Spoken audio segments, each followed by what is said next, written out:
Merveilleux samedi à vous, bien-aimés frères et sœurs, que le Seigneur vous bénisse. Le Seigneur a renouvelé ses bontés dans nos vies ce matin. Il a fermi nos pas et a béni nos vies. Nous rendons des actions de grâce et nous sommes infiniment reconnaissants pour son amour. Que Dieu vous bénisse. Ce matin, nous allons partager la parole de Dieu et le thème de notre méditation, nous sommes la lumière du monde. Colossiens 3, le verset 12, la Bible déclare: Ainsi donc, comme des élus de Dieu, saints et bien-aimés, revêtez-vous d'entrailles de miséricorde, de bonté, d'humilité, de douceur et de patience. Supportez-vous les uns les autres, et si l'un a souci de se plaindre de l'autre, pardonnez-vous réciproquement. Et même que Christ vous a pardonné, pardonnez-vous aussi. Mon frère, ma sœur, par-dessus toutes ces choses, la Bible nous dit de nous revêtir de l'amour qui est le lien de la perfection. Nous n'ignorons pas qu'il y a plein d'injustices autour de nous. Parfois, il est préférable de vivre en solitaire, de vivre discret, de vivre éloigné de tout le monde pour éviter des problèmes.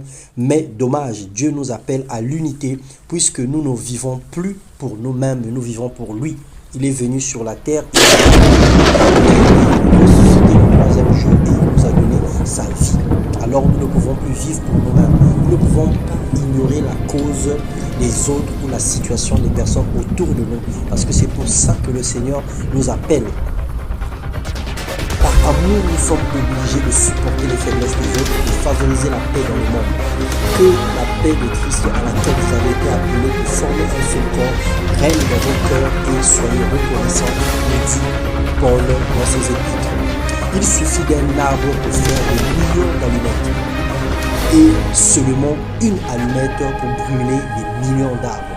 C'est tellement paradoxal, c'est tellement énigmatique cette situation que nous comprenons qu'une seule personne peut unir plusieurs d'autres personnes, peut emmener la vie et la paix dans plusieurs personnes. Chacun de nous peut la parole de Dieu éclaire nos cœurs et nous éclairons le monde en retour.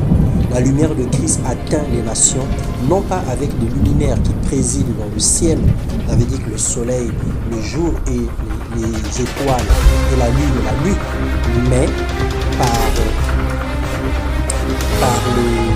à cause de nos cœurs d'amour pour les autres.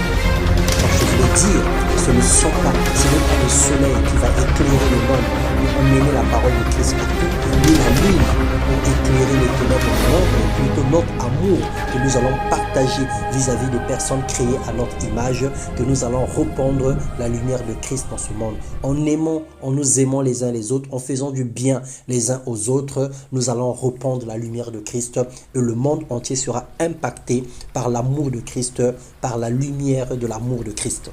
Alors, bien un véritable luminaire, une véritable lumière, soyons des personnes changées, que la bonté caractérise nos cœurs et que nos vies reflètent la gloire de Dieu dans le nom puissant de Jésus-Christ. On ne met pas une lampe pour la mettre sur la table, on la met sur la table qu'elle est claire et que